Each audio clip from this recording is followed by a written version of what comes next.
وأحسن منك لم تر قط عيني وأجمل منك لم تلد النساء خلقت مبرأ من كل عيب خلقت مبرأ من كل عيب كأنك قد خلقت كما تشاء كتاب أنزلناه إليك مبارك ليدبروا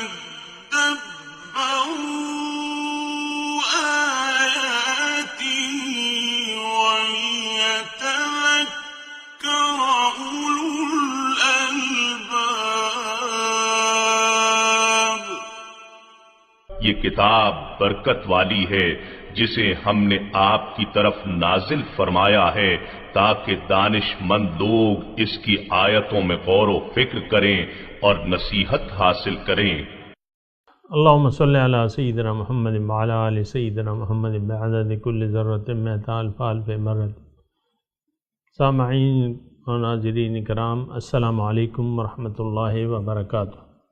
سامعین کرام، سورہ نور آیت نمبر 62. آج کے درس کا موضوع ایک ہے، وہ کیا ہمارا اللہ تعالیٰ پر ایمان ہے؟ اس کے ساتھ سامعین کرام آج کے سبق کا آغاز کرتے ہیں. سب سے پہلے گزشتہ سبق کا آموختہ ہوگا. وَإِذَا بَلَغَ الْأَطْفَالُ مِنكُمُ الْحُلُمَ فَلْيَسْتَأْذِنُوا كَمَا اسْتَأْذَنَ الَّذِينَ مِن قَبْلِهِمْ كَذَلِكَ يُبَيِّنُ اللَّهُ لَكُمْ آيَاتِهِ وَاللَّهُ عَلِيمٌ حَكِيمٌ. اور جب تم میں سے بچے حد بلوغ کو پہنچ جائیں تو وہ تمہارے پاس آنے کے لیے اجازت لیا کریں جیسا کہ ان سے پہلے دیگر بالغ افراد اجازت لیتے رہتے ہیں. اس طرح اللہ تمہارے لیے اپنے احکام خوب واضح فرماتا ہے اور اللہ خوب علم والا اور حکمت والا ہے. والقواعد من النساء اللاتي لا يرجون نكاحا فليس عليهن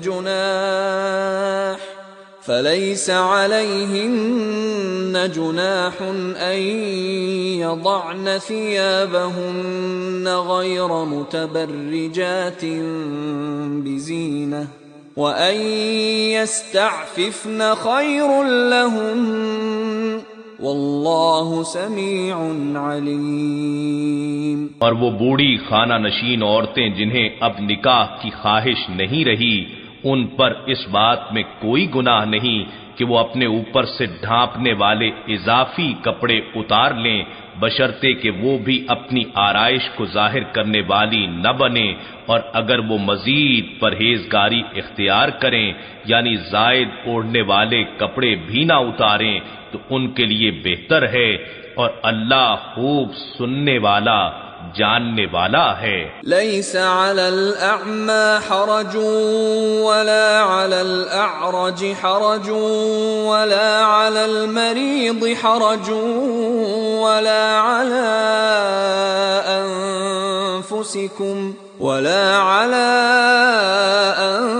أنفسكم أن تأكلوا من بيوتكم أو بيوت آبائكم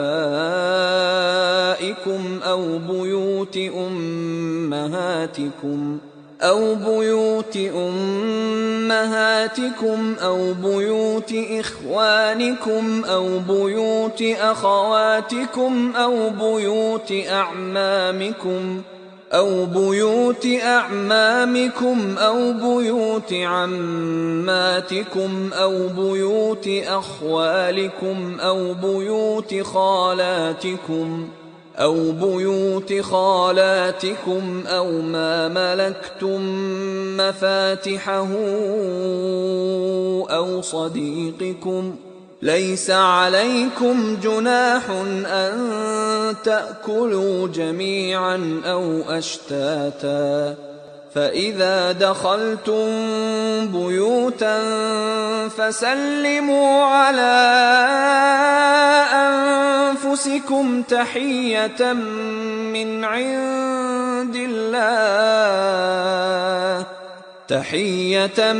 من عند الله مباركة طيبة كذلك يبين الله لكم الآيات لعلكم تعقلون۔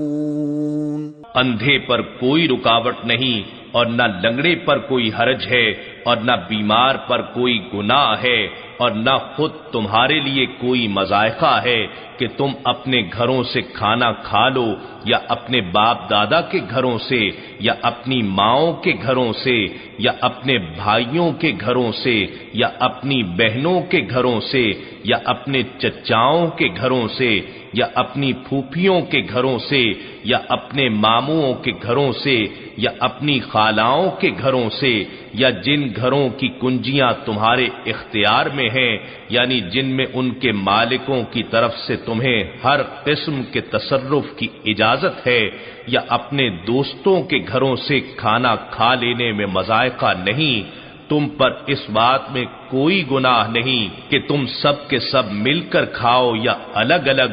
پھر جب تم گھروں میں داخل ہوا کرو تو اپنے گھر والوں پر سلام کہا کرو، یہ اللہ کی طرف سے بابرکت پاکیزہ دعا ہے۔ اس طرح اللہ اپنی آیتوں کو تمہارے لیے واضح فرماتا ہے تاکہ تم احکام شریعت اور آداب زندگی کو سمجھ سکو۔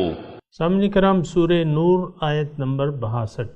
لفظی ترجمہ انما المؤمنون، بے شک مومن وہ لوگ ہیں، الذین آمنوا باللہ ورسولہ، جو صحیح ایمان لے آئے ہیں اللہ پہ اور اس کے رسول پہ، وَإِذَا كَانُوا مَعَهُ، اور جب وہ اس کے ساتھ ہوتے ہیں، عَلَى أَمْرٍ جَامِعٍ، ایک اجتماعی کام کے سلسلے میں، لم يذهبوا، نہیں جاتے ان سے، حتیٰ یستأذنوہ، جب تک ان سے اجازت نہ طلب کر لیں۔ ان الذین یستأذنونک، بے شک وہ لوگ جو آپ سے اجازت طلب کرتے ہیں، اولئک الذین یؤمنون باللہ ورسولہ، یہ لوگ جو ہیں ایمان رکھتے ہیں اللہ پہ اور اس کے رسول پہ، فَإِذَا اسْتَأْذَنُوكَ، جب آپ ان کو اجازت دے دیں، لِبَعْضِ شَأْنِهِمْ، ان کے بعض کام کے سلسلے میں، فَأَذَّن لِمَنْ شِئْتَ، فَإِذَا اسْتَأْذَنُوكَ، جب وہ آپ سے اجازت مانگے، لِبَعْضِ شَأْنِهِمْ، اپنے بعض کاموں کے سلسلے میں، فَأَذَّن لِمَنْ شِئْتَ مِنْهُمْ، تو آپ ان سے آپ ان کو اجازت دے سکتے ہیں ان کو، وَاسْتَغْفِرْ لَهُمُ اللَّهُ، اور آپ ان کے لیے اللہ سے معافی طلب کریں۔ ان اللہ غفور الرحیم، بے شک اللہ تعالیٰ بخشنے والا مہربان ہے۔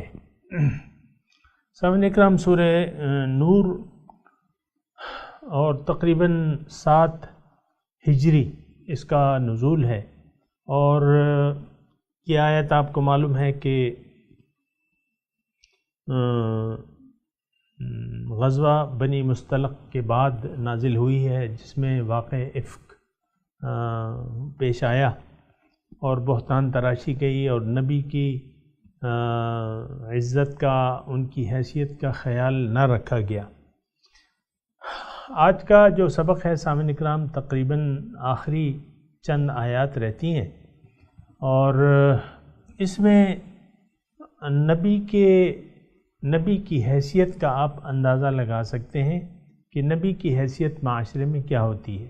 ایک بات یہ ہے، اور پھر نبی کی کوئی بات اگر ہو، جو دوسری آیت ہم پڑھیں گے، اس میں بھی لا تجعلوا دعاء الرسول، آپ رسول کی دعا کو اپنے جیسے بعض تم آپس میں دعا کرتے ہو اس طرح نہ سمجھو۔ ایک بات یہ یعنی یہ دوسری بات ہو گئی۔ پھر نبی کی محفل سے بنا اجازت نکل جانا، اس کی بات ہو رہی ہے۔ پھر نبی کی بات کی مخالفت کے نتائج بیان ہو رہے ہیں، اور پھر آخر میں اللہ تعالیٰ اپنی قدرت بیان فرما رہے ہیں۔ تو اس میں سامعین اکرام نبی جو ہے ایک بات جو ہے وہ میں آپ کو ابتدائی طور پہ بتا دوں کہ دیکھیں اللہ مقصود ہے، انسان کا مقصود اللہ ہے، اللہ تعالیٰ اسے اپنے پاس بلا رہے ہیں، لیکن یہ اب انسان کو دعوت کون دے گا؟ نمبر ایک، اس کا طریقہ کون بتائے گا؟ یعنی اللہ تعالیٰ کے راستے پر چلنے کا عملی طریقہ اس کو کون بتائے گا؟ یہ سب کام جو ہیں یہ ایک انسان ہی کرے گا۔ اللہ تعالیٰ نے انسانوں میں سے انسان کو چنا، یعنی جو پیغمبر تھے ان کو چنا، اور ان کے ذریعے انسانوں کو اپنی طرف آنے کا راستہ بتایا، اور انہوں نے اپنی اطاعت کی دعوت دی۔ اطیعوا اللہ و اطیعوا الرسول، رسول کی اطاعت جو ہے وہ لازمی ہے سامعین اکرام۔ تو رسول کی حیثیت ہماری نظر میں جس معاشرے میں میں اور آپ رہ رہے ہیں نا، تو اس معاشرے میں رسول کی حیثیت جو ہے وہ نہ ہونے کے برابر ہے۔ آپ دیکھ لیں نا عام طور پہ آپ کیا یعنی رسول کو کیا اہمیت دیتے ہیں اپنی زندگی میں، آپ دیکھ لیں ہم کیا اہمیت دیتے ہیں، کوئی خاص اہمیت نہیں ہے۔ اس سے زیادہ بعض لوگوں کو اپنی بیوی کی بات زیادہ بھاری لگتی ہے۔ مثال کے طور پہ عرض کر رہا ہوں، یعنی جن کو اپنی بیویاں پیاری لگتی ہیں تو وہ ان کی رضامندی کا خیال رکھتے ہیں، یا بچے پیارے ہوتے ہیں، بچوں کی جو ڈیمانڈز ہیں یا جو مطالبات ہیں ان کا خیال رکھتے ہیں۔ بعض والدین جو ہے رکھنا چاہیے، میں یہ نہیں کہہ رہا، لیکن رسول میں تقابل کر رہا ہوں کہ ہماری نظر میں رسول کی حیثیت کیا ہے۔ ظاہر ہے یہ آیات جو ہیں سامعین اکرام قرآن کی آیات ہیں، قرآن میرے لیے اور آپ کے لیے ہدایت ہے، یہ نہیں کہ یہ یعنی اس وقت کے لیے تھی، ایسی بات نہیں ہے سامعین اکرام۔ قرآن رہتی دنیا تک کے لیے ہدایت ہے، رسول کی ذات جو ہے، قرآن بھی اسی طرح قرآن بھی۔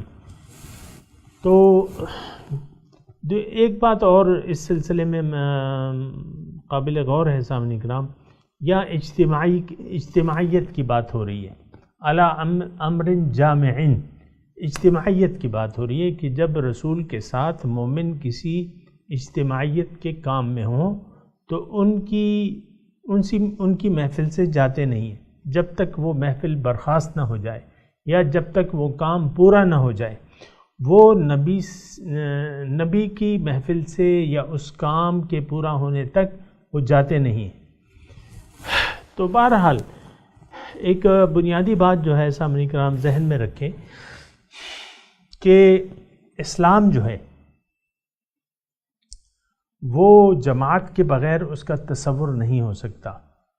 اسلام ایک اجتماعی دین ہے، اجتماعیت یعنی اس میں اجتماعیت ہے، اور اجتماع کچھ لوگوں کے اکٹھے ہونے سے ایک اجتماع بنتا ہے۔ وہ لوگ جو ایک نظریے پر متفق ہو، ایک خاص نظریے پر متفق ہو، لوگوں کا ایک ایسا اجتماع جو ایک خاص نظریے پر متفق ہو، ایک خاص نظریہ ہو، اس کا ایک خاص مقصد ہو، مقصد زندگی ہو، پھر ان کا ایک مشترک متفق علیہ امیر ہو، بڑا ہو، اور وہ پھر اس کی اطاعت کریں، اس کو کہتے ہیں اسلامی معاشرہ یا ایک جماعت المسلمین اس کو کہتے ہیں۔ اور یہ اصل میں یہ باتیں اس لیے بھی بیان کرنی پڑ جاتی ہیں کہ میں اور آپ جہاں یعنی جس معاشرے میں رہ رہے ہیں یا ہم جن حالات میں رہ رہے ہیں اس میں یہ تصورات نہیں ہیں، مسلمان بکھرے ہوئے ہیں، اجتماعیت نہیں ہے، یعنی ایک جماعت نہیں ہے، صحیح مسلمان نہیں ہے۔ ابھی جو آیت ہم نے پڑھی ہے نا، اس میں پہلا جو حصہ ہے اس پہ آپ سوچیں، انما المؤمنون الذین آمنوا باللہ ورسولہ، کہ مومن تو وہ ہیں جو ایمان لاتے ہیں اللہ پہ۔ اس کی ہم اپنی جگہ تفصیل کریں گے، لیکن میں یہ کہہ رہا ہوں کہ مومنوں کی جماعت یا ان کا ایک اجتماع، تو جیسے کہ بلا شک و شبہ حضور صلی اللہ علیہ وسلم نے ایک جماعت قائم کی اور مکے میں دعوت کا آغاز کیا، دعوت الی اللہ کا، قولوا لا الہ الا اللہ تفلحوا۔ آپ دیکھیں حضور کی مکے میں دعوت تو یہی تھی، جو پہلے خفیہ وہ تھی تبلیغ تھی 3 سال تک، اس میں بھی اللہ تعالیٰ کی طرف دعوت تھی کہ غیر اللہ سے تعلق چھوڑ دو، ایک اللہ تعالیٰ کو مان لو، تسلیم کر لو، اسی کو اپنا معبود و مقصود و محبوب بنا لو۔ مکے میں تو تمام دعوت کا کام تھا سامعین کرام، اور جو مکی صورتیں ہیں آپ دیکھیں سامعین کرام قرآن کی، وہ بنیاد پہ بات کرتی ہیں، توحید ہے، رسالت ہے، آخرت ہے۔ یعنی مکے میں زیادہ تر قرآن مکے میں نازل ہو چکا تھا، لیکن آپ اس کے مضامین کو دیکھیں تو اس میں بنیاد کی بات تھی، اور اس میں تفصیلات نہیں تھیں، احکامات نہیں تھے۔ احکامات تو پھر مدینے میں جب مسلمان آئے ہیں اور وہاں ایک جماعت بنی ہے اور ان کا ایک امیر یعنی حضور صلی اللہ علیہ وسلم تشریف لائے ہیں، اور وہ ایک بحیثیت امیر کے یا اللہ کے نائب کی حیثیت سے وہ بڑے بنے ہیں، ان کو مان لیا گیا ہے۔ پھر جو ہے اللہ تعالیٰ کی رحمت جو ہے آپ دیکھیں ان کی شامل حال ہوئی ہے، اور تقریباً 8 سالوں میں وہی لوگ جو اپنے وطن سے نکالے گئے تھے وہ واپس آئے مکے، اور مکے کو اللہ تعالیٰ نے اپنے رسول کے قدموں میں بلا جنگ و جدال ڈال دیا۔ ان الذی فرض علیک القرآن لرادک الی معاد، وہ ہستی جس نے تم پر قرآن لازم کیا ہے، فرض کیا ہے، وہ آپ کو جہاں سے آپ نکالے گئے ہیں وہاں آپ کو واپس لے آئے گا، یہ اللہ تعالیٰ نے کہہ دیا تھا انہیں۔ لیکن آپ دیکھیں 8 سال میں جو ہے اللہ تعالیٰ نے ان کو وہ نتائج دے دیے جو مطلوب تھے۔ بہرحال یہاں اس آیت میں تذکرہ ہو رہا ہے سامنے کرام، اصل میں آپ کو دوبارہ کہہ رہا ہوں، ایسے حالات ہیں آج کل کہ ہم قرآن کے صحیح مفاہیم پر نہیں سمجھ سکتے، یعنی سمجھ تو سکتے ہیں لیکن جب بیان کیے جاتے ہیں، اب یہ دیکھیں یہ آیات میں پڑھ رہا ہوں آپ کے سامنے، آپ تفاسیر میں دیکھیں، بعض تفاسیر میں آپ دیکھیں کہ یہ محدود کر دیا گیا ہے مدینے تک اور حضور صلی اللہ علیہ وسلم کی زندگی تک۔ یہ بات تو نہیں ہے۔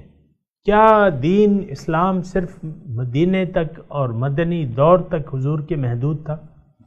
کہ نہیں، یہ رہتی دنیا تک کے لیے ہے، رہتی دنیا تک کے لیے ہے۔ اس میں جو احکامات ہیں کیا وہاں تک محدود دے؟ نہیں، یہ آج بھی ہمارے لیے ہدایت ہے۔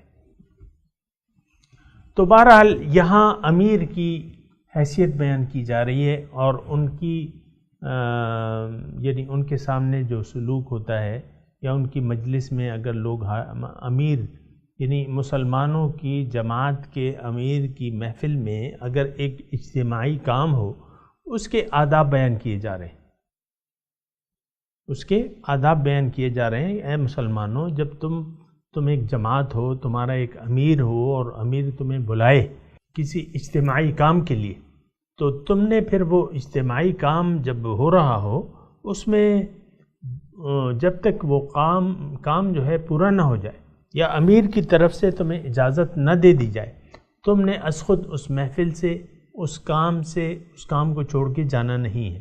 یہ اس میں وہ ہے، یہ مضمون ہے سامعین اکرام ان آیات کا۔ تو میں شروع کرتا ہوں یہ آیت، اور آیت کا آغاز جو ہے اللہ تعالیٰ مومنوں کی حقیقت بیان فرما رہے ہیں کہ مومن حقیقت میں کون ہے۔ ہم تو اکثر یہ ہے کہ ہم میں سے ہر شخص دعوے دار ہے کہ میں مومن ہوں، لیکن حقیقت میں ایسی بات نہیں ہے۔ حقیقت میں کیا بات ہے؟ دیکھیں یہاں انما المؤمنون الذین، بے شک مومن وہ لوگ ہیں جو ایمان لائے ہیں۔ اب دیکھیں یہ آیت، یعنی اس کا آپ دیکھیں نا کہ انداز کیا ہے کہ بھئی مومن تو وہ لوگ ہیں جو ایمان لائے ہیں، یا یقین کرنے وہ لوگ ہیں، یقین کرنے والے حقیقت میں وہ لوگ ہیں جو حقیقی طور پہ ایمان لائے ہیں اللہ پہ اور اس کے رسول پہ۔ تو یہ آیت یعنی واحد یہاں نہیں ہے ایسی۔ دیکھیں سورہ بقرہ میں ہم نے پڑھا وَمِنَ النَّاسِ مَن يَقُولُ آمَنَّا بِاللَّهِ وَبِالْيَوْمِ الْآخِرِ وَمَا هُمْ بِمُؤْمِنِينَ، ہم نے پڑھا تھا نا، لوگوں میں سے اللہ تعالیٰ فرماتا ہے کہ بعض لوگ ایسے ہیں جو کہتے ہیں کہ ہم ایمان لائے اللہ پہ، اس کے رسول پہ، حالانکہ یہ مومن نہیں ہے۔ وَمَا هُمْ بِمُؤْمِنِينَ يُخَادِعُونَ اللَّهَ وَالَّذِينَ آمَنُوا، اللہ سے اور ایمان والوں سے دھوکہ کر رہے ہیں، لیکن دھوکہ نہیں دیتے، لیکن اپنے آپ کو، ان کو اس بات کا پتہ تک نہیں ہے۔ اچھا، یا ایھا الذین آمنوا آمنوا باللہ ورسولہ، دوسری جگہ ہے کہ اے ایمان والو صحیح ایمان لے آؤ اللہ پہ اور اس کے رسول پہ۔ پھر وقالت الاعراب آمنا، اعراب دیہاتی آتے ہیں آپ کے پاس آ کے کہتے ہیں کہ ہم ایمان لائے، آپ ان سے کہیے نہیں، تم ایمان نہیں لائے ہو۔ وَلَمَّا يَدْخُلِ الْإِيمَانُ فِي قُلُوبِكُمْ، ایمان تمہارے دل میں نہیں داخل ہوا ہے۔ تو اب یہاں جو ہے کہ بھئی مومن تو وہ ہیں جو مومن ہیں، بات تو یعنی ظاہر ترجمہ تو یہی ہے، مومن تو وہ ہیں جو ایمان لائے ہیں اللہ پہ، وہ تو اب یہ ہے نا کہ اس طریقے سے آپ یہ سمجھیں، یعنی جو بھی میں نے آپ کو ریفرنس دیے، حوالے دیے قرآن مجید سے، اس سے یہ ثابت ہوتا ہے کہ ایمان الگ کوئی چیز ہے۔ ایمان کی حقیقت کیا ہے؟ دیکھیں ایمان ایک تو زبان کا ایمان ہے کہ میں ایمان لایا، آمنت باللہ، ایک دل کا ایمان ہے کہ آپ کا یقین ہو۔ اب دل کا ایمان کیا ہے؟ اب ہم عام طور پہ دیکھتے ہیں تو وہ دلی یقین ہمیں حاصل نہیں ہے، نہ اللہ تعالیٰ کی توحید پہ ہے، نہ رسول کی رسالت پہ ہے، نہ کلام الہی پہ یقین ہے کہ یہ ہمارے لیے ہدایت ہے۔ اللہ پہ یقین کا کیا مطلب؟ اللہ پہ یقین کا مطلب یہ ہے کہ آپ سب سے پہلے اپنے آپ کو پہچانیں کہ میں کون ہوں، میری حقیقت کیا ہے، کیونکہ من عرف نفسہ فقد عرف ربہ، جو اپنے آپ کو پہچان لیا جس نے، وہ اپنے رب کو پہچان لے گا۔ تو سب سے پہلے معرفت ذات ہے کہ آپ یہ پہچانیں کہ میں جو کچھ ظاہر ہے یہ اصل نہیں ہے، اصل وہ ہے جو باطن ہے۔ من عرف نفسہ، جس نے اپنے آپ کو پہچانا، تو اپنے آپ کی پہچان میں یہ ظاہر کی حقیقت بھی آپ کے ذہن میں ہونی چاہیے کہ یہ ظاہر جو کچھ بھی ہے یہ تو ظاہر ہے، اس کے پیچھے تو اللہ تعالیٰ کے کا ایک نور ہے، اس کا ایک ارادہ ہے، اس کا ایک مقصد ہے۔ تو یہ آپ مطلب یہ ہے کہ یہ آپ کے ذہن میں ہو۔ پھر اللہ تعالیٰ سے آپ سوال کریں کہ اے اللہ تعالیٰ، تو نے مجھے کیوں پیدا کیا ہے، میرا مقصد کیا ہے، میں نے کیا کرنا ہے زندگی میں، یہ آپ سوال کریں، اللہ تعالیٰ سے یہ سوال کریں۔ جب اللہ تعالیٰ سے آپ سوال کریں گے تو وہ پھر اس نے اپنے کلام کو حضور صلی اللہ علیہ وسلم پہ نازل فرمایا ہے، جیسے کہ اگلی صورت کا ابتدا ہے تبارک الذی، سورہ فرقان کا ابتدائیہ جو ہے کہ تبارک الذی نزل الفرقان علی عبدہ لیکون للعالمین نذیرا، انہوں نے اللہ تعالیٰ نے پھر اپنے بندے حضور صلی اللہ علیہ وسلم پہ یہ بابرکت کلام نازل کیا ہے، اس میں خبر ہے وہ جو ہم نہیں جانتے۔ کیا خبر ہے؟ وہ جو ہم نہیں جانتے۔ علم الانسان، پہلی وحی جب آ رہی تھی، علم الانسان ما لم یعلم، انسان کو وہ علم دیا جو یہ نہیں جانتا تھا۔ اب ہمیں اپنا مقصود اپنے حواس سے نہیں معلوم ہو سکتا۔ سامنے کی طرف آج بھی ہم اپنے حواس خمسہ کی بنیاد پہ زندگی کو گزار رہے ہیں۔ اگر آپ سوچیں اور اس پہ سمجھیں، ہر انسان یعنی یہ جو محسوسات، اپنے محسوسات سے کام لے کے یہ اپنی زندگی گزار رہا ہے۔ اب محسوسات تو محدود ہیں ہمارے، حواس خمسہ، جو چیز حواس خمسہ میں آتی ہے ہمارا اس پہ یقین ہے۔ یہ بات ذرا توجہ سے سنیں۔ ہم جو آج کا معاشرہ ہے وہ حواس خمسہ کو بنیاد بنا کے اپنی زندگی گزار رہا ہے، جبکہ حواس خمسہ آپ کو باطن کی خبر نہیں دے سکتے۔ باطن پہ تو ان کا یعنی دسترس ہی نہیں ہے حواس خمسہ کی۔ آپ جان رہے ہیں نا، جو سینسز ہیں ہماری، جو سننا ہے، دیکھنا ہے، چکھنا ہے، محسوس کرنا ہے وغیرہ، تو یہ سینسز تو ہمارے باطنی حقیقتوں کا ادراک نہیں کر سکتے، جبکہ ہمارا حقیقت جو ہے وہ تو باطن ہے۔ پھر ہمارا مقصد کا تعلق تو باطن سے ہے، ظاہر سے تو نہیں ہے، ظاہر تو ہمارا مقصود نہیں ہے۔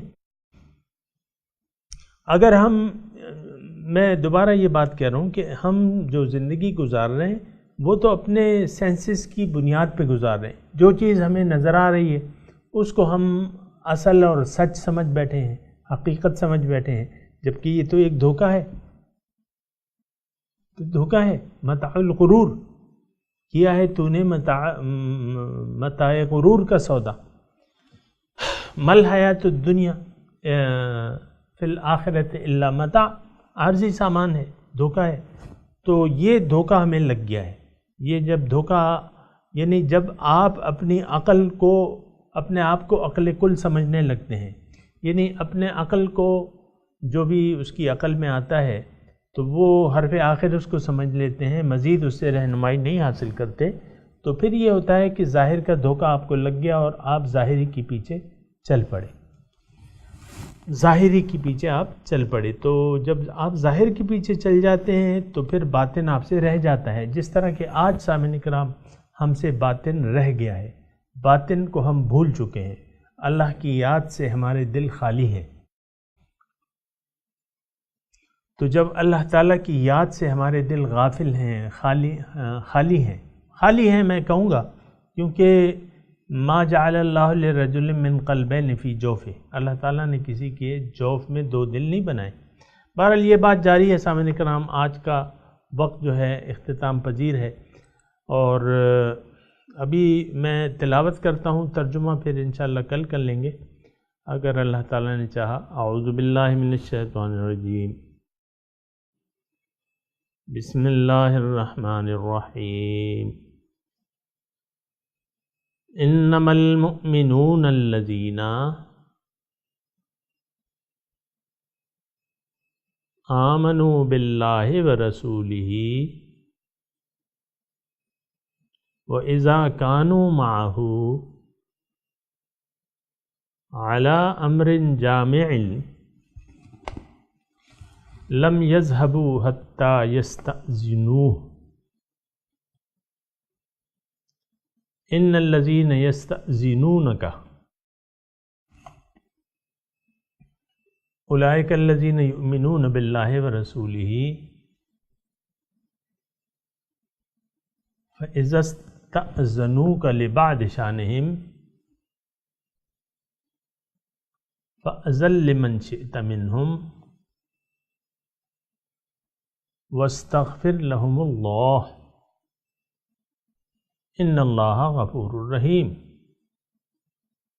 سامعین کرام، اب ان آیات کی تلاوت اور ترجمہ۔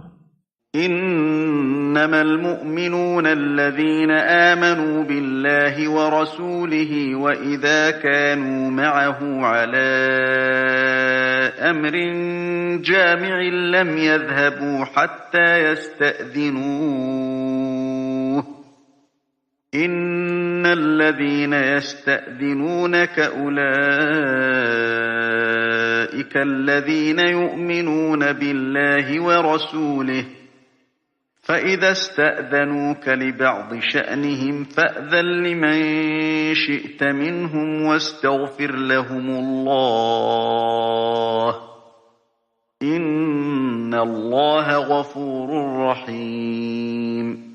The believers are those who believe in God and His Messenger, and when they are with Him for a matter of common interest, they do not leave until they have asked Him for permission. Those who ask your permission are those who believe in God and His Messenger, so when they ask your permission to attend to some affair of theirs, give permission to any of them you wish, and ask God's forgiveness for them. God is forgiving and merciful. سامعین کرام، اس کے ساتھ ہی آج کے درس کا وقت اختتام کو پہنچا۔ اگلے درس میں انشاءاللہ ملاقات ہوگی۔ وآخر دعوانا ان الحمدللہ رب العالمین، والسلام علیکم ورحمۃ اللہ وبرکاتہ۔